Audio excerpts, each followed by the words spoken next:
Alors, vous sélectionnez votre système de miroir et on va l'enregistrer, le document, en indiquant que c'est la version non miroir. C'est la version sans miroir dynamique. Parce que c'est important de garder au cas où la version avec miroir dynamique. Donc, sans miroir dynamique. Ouais, au fait, je n'ai pas dit ce que ça veut dire, dynamique. C'est ce que vous avez fait. C'est-à-dire que c'est du temps réel.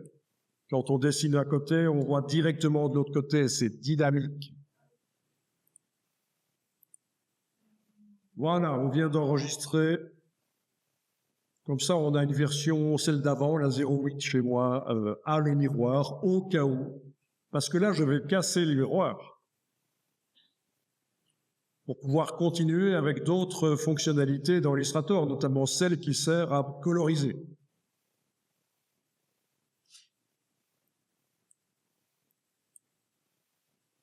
Donc, vous sélectionnez le miroir avec la flèche noire. OK. La répétition miroir est sélectionnée. Vous allez dans le menu Objet, Répéter, Annuler. Objet, Répéter, Annuler. Vos traits sont sélectionnés. Si ce n'est pas le cas, vous les englobez.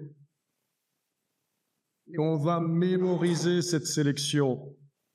Menu Sélection, mémoriser la sélection. Au cas où on fait une gaffe par la suite, ce sera utile. Si on ne fait pas de gaffe, ce ne sera pas utile. Ce qu'on est en train de faire là, mémoriser la sélection. Mais, voilà, sélection, mémoriser la sélection, OK. Voilà. Ça veut dire que dans le bas du menu sélection, maintenant, j'ai quelque chose qui me permettra à tout moment de resélectionner tous les traits qui étaient sélectionnés. Voilà, j'ai mémorisé la sélection. Tout doit être sélectionné. Et vous allez dans le menu Objet, Transformation, Miroir. Ça, c'est une vieille méthode qui existe depuis très longtemps, mais elle va nous être utile ici. Ne cliquez pas trop vite sur quelque chose dans la boîte qui est apparue. Objet, transformation, miroir. Et vous cliquez sur Copier. Et vous faites Sélection, mémoriser la sélection, OK. Voilà. Alors, vous avez mémorisé vos sélections la première fois et la deuxième fois?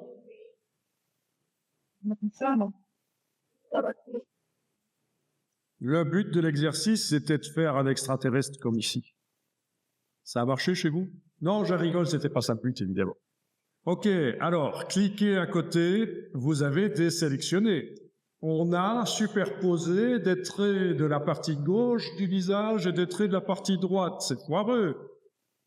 Il va falloir sélectionner maintenant les traits de la partie droite et les bouger. Comment est-ce qu'on fait? Ben oui, menu sélection, et on va rechercher sélection 2 ou sélection 1. Voilà. C'est à ça que ça sert, c'était une sécurité. Et j'ai fait exprès de cliquer à côté pour créer le problème. Et puis avec la flèche noire et la touche majuscule en même temps pour que ça se déplace parfaitement en horizontal, vous déplacez et voilà, vous avez votre dessin. Ça, c'est la meilleure méthode pour passer d'un miroir dynamique à un miroir comme s'il avait été dessiné entièrement au crayon.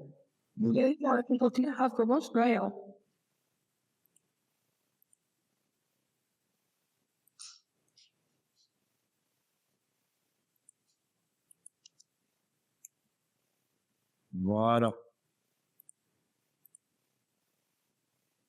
Ah ben c'est bien, vous n'avez pas posé la question, parce que j'ai un jour montré ça dans une école supérieure. Bon, on forme des infographistes. Il y a un étudiant qui m'a demandé oui, monsieur, c'est bien, mais est-ce qu'on sait faire la même chose avec des visages humains, à votre avis? Bon, ça marche aussi bien avec le visage humain, évidemment. Avec n'importe quoi, ça pourrait même être n'importe quoi qui est vu de face, un train vu de face, n'importe quoi, on fait la moitié, c'est pas nécessairement tout évidemment, évidemment. Bien, alors, que dire? On va laisser donc ça un peu tomber pour l'instant, voilà. Vous allez créer un nouveau document.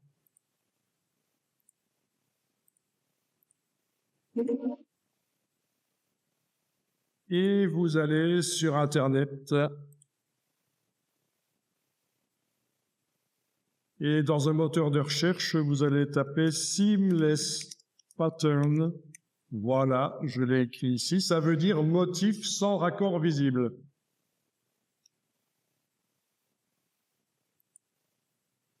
Et vous allez dans la partie Images.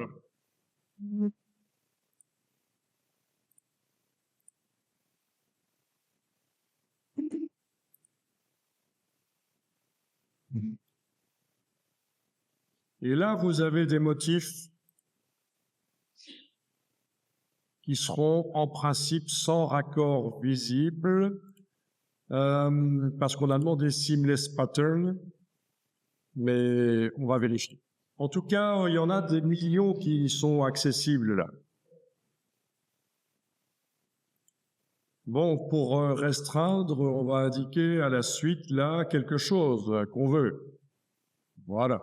Vous ajoutez éventuellement, vous pourriez tester en français, mais il vaut mieux l'écrire en anglais, donc utiliser un traducteur s'il faut, parce que le web c'est principalement de l'anglais. Voilà. Alors. Oui, mais ça ne marche pas bien ici, vu que j'ai mis une restriction, j'ai demandé Creative Commons, j'ai pas assez de motifs d'escale. Par contre, des motifs d'arbres, j'en ai peu. Ok.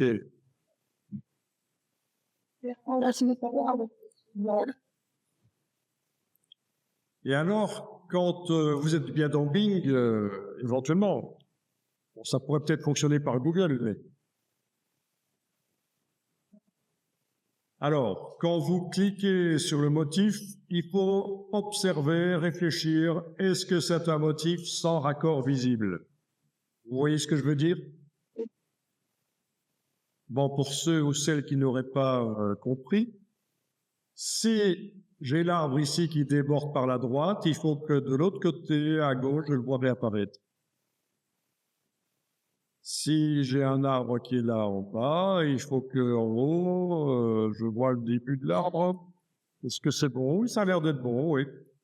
Et alors, vous faites un clic droit, enregistrer l'image sous. Alors ici, je n'essaye même pas dans Bing de demander afficher l'image en grand avec plein de pixels, parce que les motifs, ça marche mieux de toute façon quand il n'y a pas beaucoup de pixels. Donc je prends expressément, je fais une erreur que normalement on ne doit pas faire. C'est-à-dire, au lieu de prendre l'image haute définition avec plein de pixels qui apparaît quand on clique afficher l'image, ici, c'est la petite preview que je vais enregistrer. Ah tiens, c'est un motif IA. Il faudra corriger ça. Enregistrer l'image sous. Hein?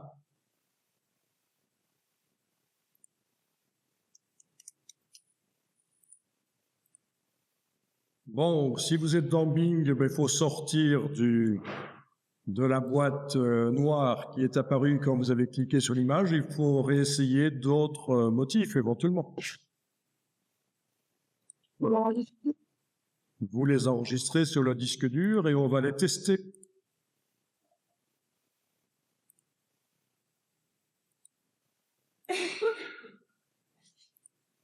Après, on peut aussi faire, bien sûr, ses propres motifs. Ça, c'est encore autre chose.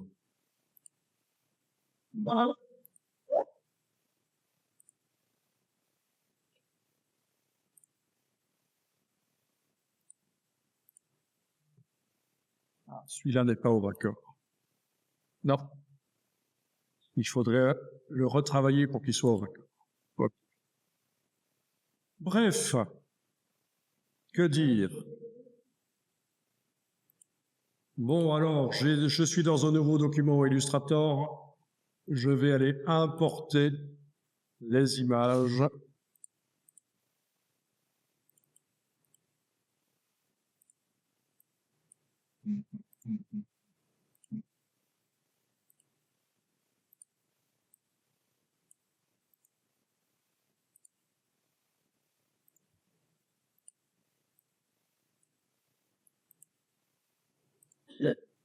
Je vous conseille de les faire petites sur le plan de travail, de les faire à peu près à la taille à laquelle vous voulez les utiliser.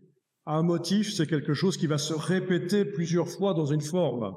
Donc, faut pas hésiter à les faire assez petits. Voilà. On est bon? Vous les avez? Trop fort.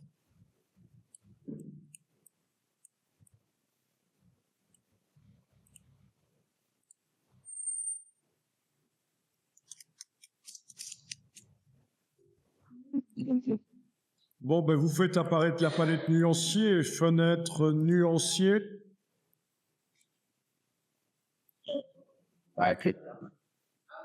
Et alors, vous allez déplacer un par un les motifs, peut-être pas tous, c'est vous qui choisissez, dans la palette nuancier.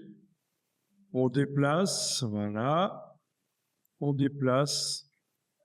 Ah, les trois en même temps, faut pas en sélectionner plusieurs et déplacer, parce que là, c'est la cata, ça va vous faire ça. Ça va considérer que c'est ça qui va servir de motif.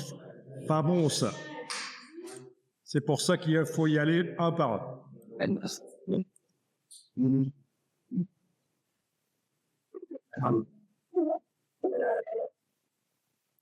Alors, on déplace donc chaque image une à une dans la palette nuancier. Elles apparaissent.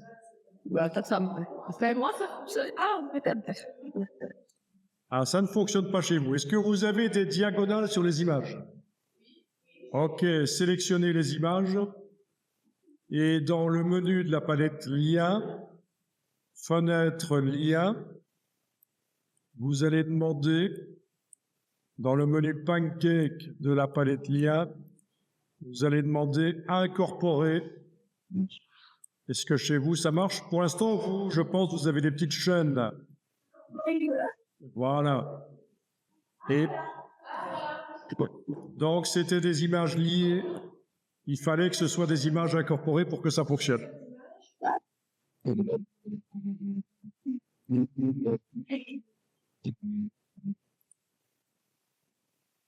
Oui, c'est avec l'outil flèche noire qu'on déplace le motif dans la palette nuancier. Sinon, ça marche pas en effet. Alors, on y va. Vous allez faire un polygone. Bon, le polygone, dans sa case de fond, on va mettre un motif. Vous testez. Voilà. Et vous voyez que le motif arrive à la taille qu'il avait quand vous l'avez déplacé dans la palette nuancier. Mais on peut bien sûr modifier sa taille.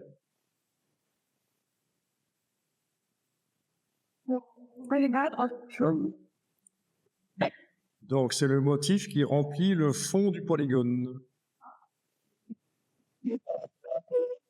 Donc ce qu'on est en train de faire là pourrait éventuellement servir par la suite pour coloriser le dessin que vous avez fait. Mais ça va servir à d'autres choses aussi, vous allez voir. On va amener des notions de transparence, de motifs sur du texte. On va tester ça.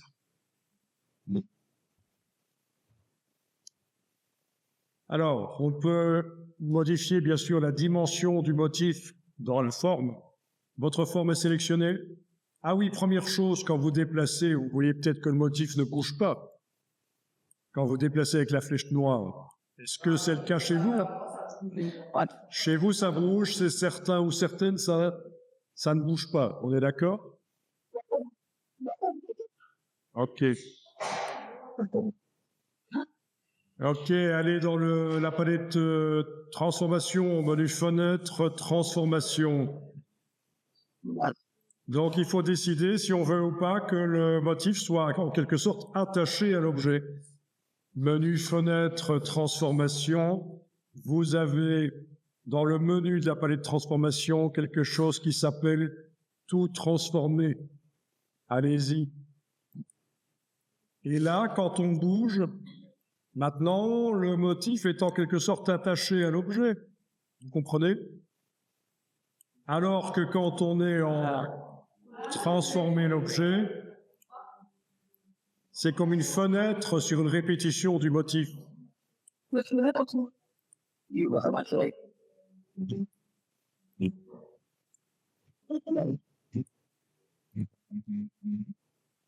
Vous voyez la différence entre tout transformer et transformer l'objet seulement? Oui. Alors, pour redimensionner le motif, la forme est sélectionnée avec la flèche noire et vous allez double-cliquer sur cet outil-là. Vous double-cliquez là-dessus. Et là, vous avez la boîte mise à échelle qui s'ouvre. Et là, vous allez décocher transformation d'objet parce que vous allez juste transformer le motif. Et là, vous allez indiquer un pourcentage et touche tabulation sur le clavier. Voilà, si on indique et touche tabulation, on teste comme ça. Donc le principe d'un motif, c'est que ça se répète et s'il est réellement sans raccord, on ne voit pas les raccords, on voit pas, on voit que ça se répète, mais on ne voit pas les raccords. Donc dans la fenêtre qui apparaît quand vous double-cliquez là-dessus, vous décochez transformation d'objet, vous indiquez un pourcentage ici, en dessous de 100% pour bien faire, vous faites touche tabulation pour voir ce que ça donne. Voilà. Et quand c'est bon, quand le motif est à la bonne taille par rapport à l'objet, vous cliquez sur OK. Alors, vous allez sélectionner l'objet avec la flèche noire et on va lui mettre un contour qui va être à l'extérieur. Donc, vous sélectionnez l'objet avec la flèche noire, casse contour à l'avant-plan, et on va lui mettre un contour. Alors, c'est l'occasion de parler d'une palette de couleurs qui est plus intéressante que celle-ci. Quoi qu'il en soit, ici, déjà, tester de mettre une couleur, modifier l'épaisseur du contour par la palette fenêtre contour. Si vous enfoncez la touche majuscule, quand vous cliquez, ça va 10 fois plus vite. Vous savez ça. Voilà. Et alors, mettez le contour à l'extérieur. Voilà. Alignement contour extérieur. Bien, bien, bien.